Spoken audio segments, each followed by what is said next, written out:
so a couple ideas of how you can practice this, and I don't want to get too formal about this because the reason is I don't want to interfere with another person's creativity. I'm only giving you some basic ideas so you can figure out different ways to do this for yourself. And the reason for that is because only you know for sure how something feels to your body. I can only approximate it because I'm human like you are.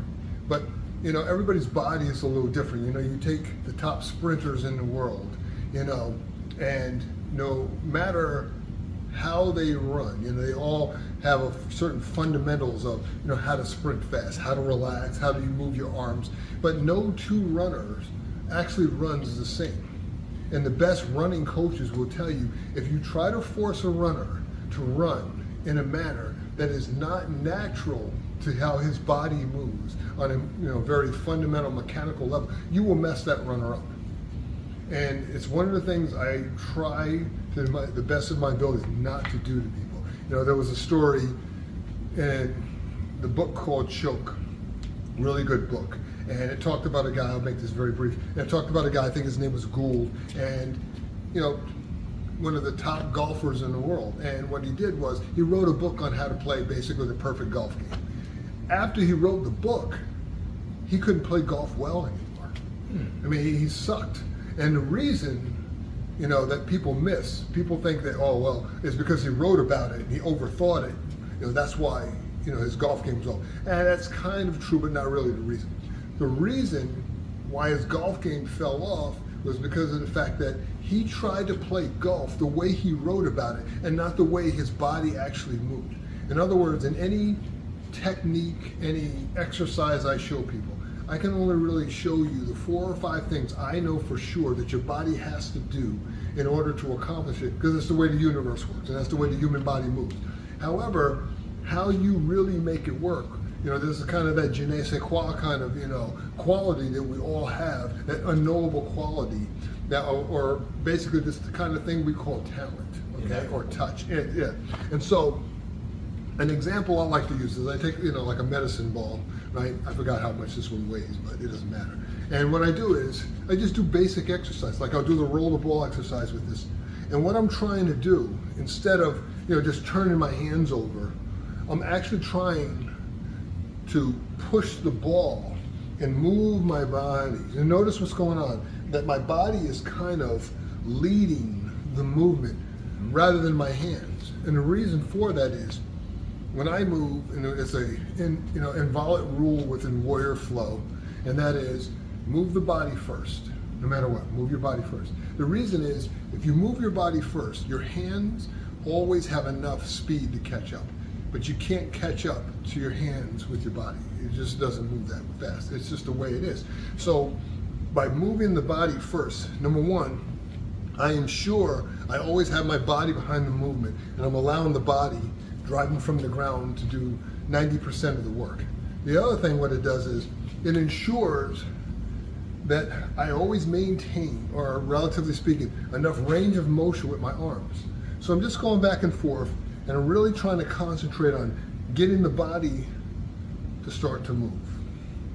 The other thing I do is, if I put the ball out in front of me, first I'll move back and forth, holding the ball in the same position, trying to keep it in the same position like what I do with the little ball, really concentrating on it. Then I start pushing with the body. So as I start pushing with the body, then I extend it. But then when I want to bring it back, I pull back with the body. Notice what's going on. There's a little pull, you see the body pull, you see the body pushing, you see the body pulling, you see the body pushing. And I'm just trying to time the sequence of that so that I feel internally, even if it doesn't look that way all the time, I feel internally my body initiating action, because I'm trying to develop what we call in warrior flow anticipatory movement. Or, as I like to say, the thing you do before you do the thing that you're going to do. It's the same as in track. You get down in the blocks, you can feel your legs starting to engage. We're just waiting for, the gun to go off. Or you're at the free throw line in basketball, and after you take a couple of nervous bounces, and you get there, and there's a pause, and right before you shoot the basket, you can feel the body engaging before you shoot the ball, and then of course there's the release and the follow through. And it's the same with your, whether you're hitting a golf ball or whether you're, hitting a baseball. The body always starts to move first and engage, and the hands kind of follow. So that's what you want to do. And then you just get into it where you move all around. I'm even stepping, and I move all around, and what I'm trying to do is trying to maintain the natural range of motion with my arms, never allowing my arms to go beyond 90% of the range of motion in any direction, whether I'm turning my hands over, whether I'm extending my arms. Even when I pull the ball back, I'm never letting it get to the point where it's against my body where I can't move, because I'm trying to habituate that motion. I even do the same thing with the ball. One of the things I like to do with the ball is I like to step back and forth and play this game with the ball. And the reason I do that is, number one, the ball gives my brain something to do, but number two, I'm trying to develop coordination and timing between my hands and the ball. And I'm just making it up as I go along. And let's say I'm doing this and I drop the ball. I just pick it up and go back to what I was doing. I can get also on the heavy bag or my bag where I like to do this kind of stuff. And I like to step side to side, maybe bring my hands around, do this. And I just play around. And what I'm trying to do is, I'm trying to develop this feel in here.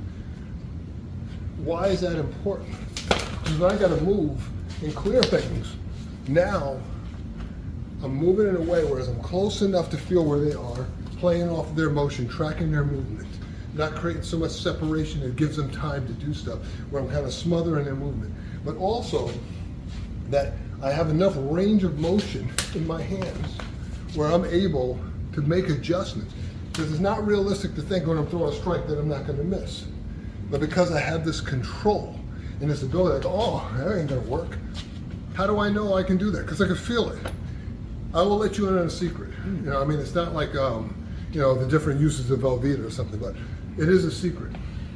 And that is, when I'm moving and doing all this stuff, and I can feel what they're doing, right? Because I can feel faster than he can move or I can move, there's always enough time to be able to make certain things work if I'm moving my body properly. The other thing is, once I get ahead of another person's motion, it's a wrap, because once you get to the future position, you've already won. It's kind of like what Musashi said, when you cause him to hesitate, you've already won. Why? Because if he moves and he hesitates, right? No, you hesitate. I need you to hesitate. I know, it's hard to do the wrong thing, you know what I'm saying? So, and you hesitate. In that moment where he hesitates, he ain't doing nothing else, so he knocks that stuff off. So when he hesitates, and then it buys me time, providing I'm anticipating that he's gonna hesitate, or anticipate the possibility that he may hesitate.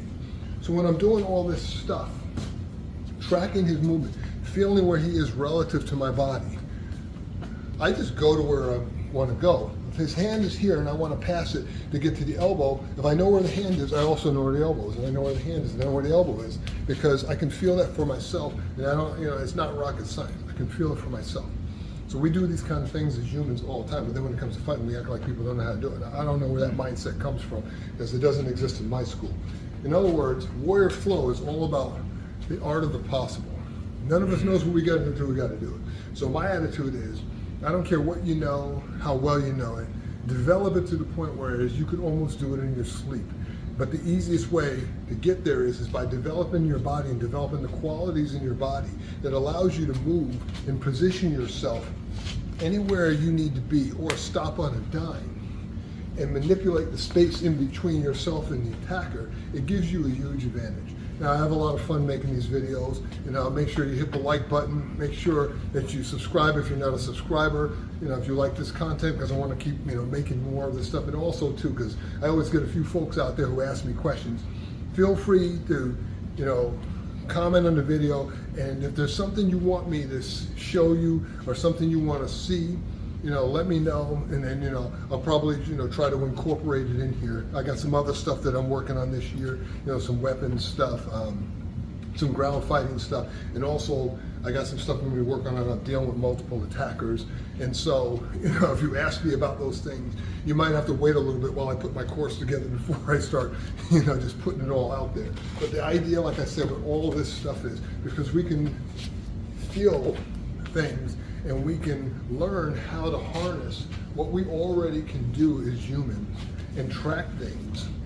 You can build this in very fast, but you got to develop your body. You got to develop the control of your body.